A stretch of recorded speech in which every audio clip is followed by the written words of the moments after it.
အားလုံးပဲမင်္ဂလာပါပွန်လန်းမျိုးစေ့ရောင်းမယ်ဆံမှာကျိုးစိုးပါလေကြာကျွန်တော်လက်ရှိပြားပြုံစိုက်ကျိုးနေတာတောင်တို့ဦးကြီးတယောက်ရဲ့စကားတွေကိုနားထောင်ပြီးတော့ဒီမျိုးရဲ့အားတာချက်အားနည်းချက်တွေကိုကျွန်တော်လေ့လာလို့ရပါတယ်ပြောပြပါဦးဒီနေထားကိုကြည့်ပြီးတော့ဦးတို့အားနည်းချက်အားတာချက်လေး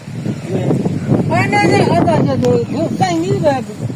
စိုက်နည်းမမှန်တော့လားဘာလို့ဒီနေ့ပဲမမှန်လို့လားတို့ကတော့အဲ့ဒါပဲအင်းပေါ့ဟိုဒါဦးတို့ကကြတော့တမီးမျိုးသစ်လည်းဖြစ်တဲ့ခါကျတော့အပင်လက္ခဏာကိုဦးတို့ကမသိသေးတော့ပုံမှန်ကြတိုင်းတောင်တိုင်းစိုက်လိုက်တာပေါ့ဟုတ်တယ်အဲ့တော့ဒီအနေဟုတ်အနေထားကိုသုံးသပ်လိုက်မယ်ဆိုရင်သူကအပူချိန်မကြိုက်ဘူးနောက်နေပြီးအခါကျတဲတာဆိုင်ရင်မကြိုက်ဘူးမိုးများရင်မကြိုက်ဘူးအကိုကြီးဒါဟိုနေ့ကဒါမျိုးတစ်လုံး1000နဲ့ဟုတ်ရောဟုတ်တယ်ဟိုကဈေးကောင်းတော့မှစားတော့မှဒီကိုကြီးခဲရမစိုးနဲ့နောက်ဆုံးကြတဲ့ခါကျတပတ်နောက်ကြတယ်သူကမြေလဲမြေကောင်းပြောရရင်တော့ဒီကောင်ကကြီးအောင်မဲပြဒါနင်တို့ကဒါ900တာတွက်လို့ရတယ်ဒါ900တာတွက်လို့ရတယ်ဒီကောင်900လာမှ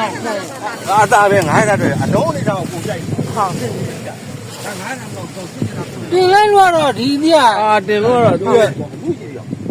အဲ့ဆိုရင်အလုံးနေ900တာဖြစ်ပြီသူတီးတဲ့ပုံစံနဲ့တို့900တာဖြစ်ပြီဒါဆိုအကိုကြီးခြုံလိုက်မယ်ဆိုအလုံးနေထားမစိုးအယောင်ကာလာမစိုးဘူးဟိုဟာအကိုကြီးတို့အားနဲ့ချက်ကအသီးပုတ်တယ်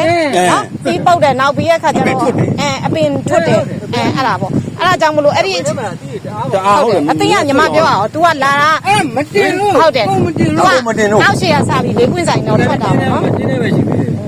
အဲ့ဆိုရင်ကိုကြီးတို့လာမနစ်ကြတော့စိုက်လို့ရှိရင်ဟိုလိုလောက်ရမှာဘောင်မြင့်လို့လေဘောင်မြင့်လုပ်ပြီးတော့မှတပင်းချင်းဘောင်မြင့်လုပ်ပြီးတော့ဟုတ်တယ်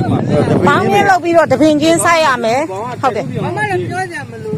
ဟုတ်ထွက်တာဒီပုံတော့သူကမကြိုက်တာဒီလိုထွက်တာတန်းလုံးကြီးပါပဲဟုတ်ထွက်ချင်တယ်ဟုတ်ရွက်တွေလာတော့တို့အစိုက်တာကတော့တို့ကတော့ဟိုဒီသူ့ရဲ့နီးစနစ်ကိုတော့မသိဘူးဟုတ်ဒီစိုက်တဲ့နီးတိုင်းလုံးဒါကျတော့ဟိုဟာဖြစ်လို့လေလုံးဆိုင်လုံးဆိုင်အပူချိန်ရုံမကြိုက်တာလေပူချိန်တအားများတော့ရွက်ကဟိုပဲတွေလိုမိုးစိတ်လိုမျိုးရွက်ဝါဖြောက်တွေအပေါက်ဖြစ်သွားတယ်တစ်လုံးဆိုလည်းတော့ကြည့်သွားပြီအဲ့ဒါမှ900ဟိုလေလေးလာပဲ17နှစ်အစီထည့်၄လပိုင်း17ရက်အစီထည့်ရဆိုအကိုကြီးဒါလေအဲ့